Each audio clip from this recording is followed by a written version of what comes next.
বললে আপনারা বলবেন যে খালি কীর্তনীয় প্রশ্নই করে হবে, জানার প্রয়োজন আছে। জানলে তবে তো সঠিক বিচারটা হবে, না জেনে তো সঠিক বিচার হবে না। सब धामन से प्यारे वृंदावन धाम है। सनातन धर्म में धाम कटी धाम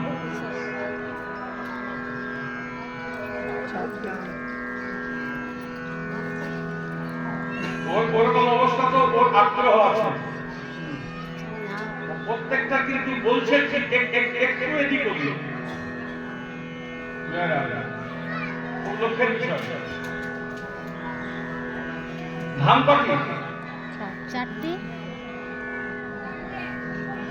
চারি ধাম চারটে। ওরকম করে দেখা যাবে চার যুগের চারটি, একটা যুগের একটাই ধাম। কে দেখাইলে আঙুল দিয়ে বুঝলে? একটা যুগের একটা, চার যুগের চারটি ধাম। সত্যতে বদ্রীনাথ, ত্রেতাতে রামেশ্বরম, দ্বাপরে দ্বারিকাপুরী, আর কলিতে পুরী ধাম। জয় রাম। চার যুগের চারটি ধাম, চার রকমের সেবা আছে। কত অনুরাগ দেখছেন? চার যুগের চারটি চারটি সেবা। ধাম কোনটাকে বলে? যেখানে প্রভু লীলা সম্বরণ করেছেন, তারপরে কোনো লীলা করেনি, সেটাকে ধাম বলে। সত্যতে বদ্রীনাথ, সেখানে নারায়ণের শেষ শয্যা। ত্রেতাতে রামেশ্বরম, সেখানে রামচন্দ্রের সলিল সমাধি। দ্বাপরে দ্বারিকাপুরী, সেখানে ওই জোড়া ব্যাগ। আর কলিতে জগন্নাথ, সেখানে মহাপ্রভু অন্তলীলা শেষ। তারপর 18 বছর গম্ভীরা ছিলেন, তারপর জগন্নাথ মন্দিরে গিয়ে আসলেন। জয় রাম।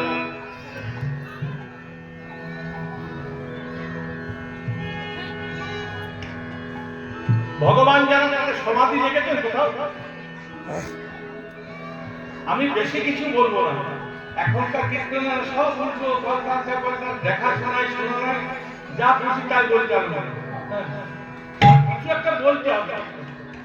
ঠাকুরদের সমাধি দেখেছেন কোথাও? আপনি অল ওয়ার্ল্ডে ঘুরে আসলে পাবেন না, আর যারা ঠাকুর নয় তাদের সমাধিগুলো পাবেন, দেখতে পাবেন। যাদের ঠাকুরের আংশিক কিছু থাকবে তাদের সমাধি দেখতে পাবেন, কারণ তাদের শেষটা কেমন ভাবে তারা লীলা সম্পন্ন করে বই পড়তে চলে যায়, সমাধিটা পাবেন না। তারা এখানে থাকেই না, তারা নিজের জায়গায় চলে যায়। থাকবে তবে সমাধি তাকে খুঁজবে বা যদি জ্বালাবে, তার কিছু ওই ছাই টাই নিয়ে সমাধি করবে, এখানে থাকবে তবে তো। তারপর বৈকুণ্ঠে চলে যায়, স্বদেহ নিজের দেহ নিয়ে তারা বৈকুণ্ঠে ভ্রমণ করেন, যেখান থেকে আসে সেখানে চলে যায়, যার জন্য তাদের কোনো সমাধি থাকে না। ভালো। সব ধাম সে প্যারে বৃন্দাবন ধাম হ্যাঁ। তাহলে চারটে যদি ধাম হয় চার যুগে, বৃন্দাবন ধাম কেন হলো? এখানে তো পদকর্তারা বলছে, এখানে একটা কারণ আছে। আমি যেটা রাধারানী কি হয়েছিল, রাধারানী আমি একটু আগে বললাম না, এটা রাধারানী রাজত্ব বৃন্দাবন। রাধারানী না করলে প্রবেশ করা যায় না। রাধারানী কি হয়েছিল? ওই মাথুরে আমরা গাই না, কহিতে কহিতে ধরি মুরছিত ভেদ, ভাই সহচরী সব করে তুলে দিল, খড় খড় কাঁপে অঙ্গ ক্ষীণ বহে শ্বাস, নাসায়ক করে তুলা ধরি হারে। যখন সারা বৃন্দাবন খবর হয়ে গেল রায় মরে গিয়েছে, তখন বৈকুণ্ঠ থেকে গোবিন্দ এসে ওই জায়গাটি কোথায় জানেন? ওই জায়গাটা হচ্ছে নিধু বনে, সেবা কুঞ্জ যেটাকে বলে সেবা কুঞ্জ। ওই নিধু বনটা সেবা কুঞ্জের মধ্যেই পড়ে। তা ওইখানে বৈকুণ্ঠ থেকে গোবিন্দ এসে রাধারানীকে নিয়ে চলে গেলেন, ওই রাধারানীর অঙ্গ লীলা। আর তারপর রাধারানী কোনো লীলা করে, যার জন্য বৃন্দাবন ধাম। সব ধাম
কীর্তন হয় সেটা বৃন্দাবন।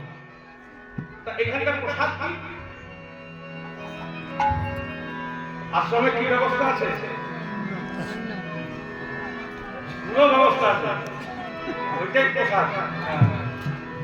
খুব ভালো ব্যবস্থা আছে, আমি দেখলাম ভাড়া ঘরে অনেক কিছু আছে, ওইটাই প্রসাদ একদম। হ্যাঁ, অনেক কিছু আছে, ওইটাই প্রসাদ। বৃন্দাবনে প্রসাদ কি? হ্যাঁ হ্যাঁ,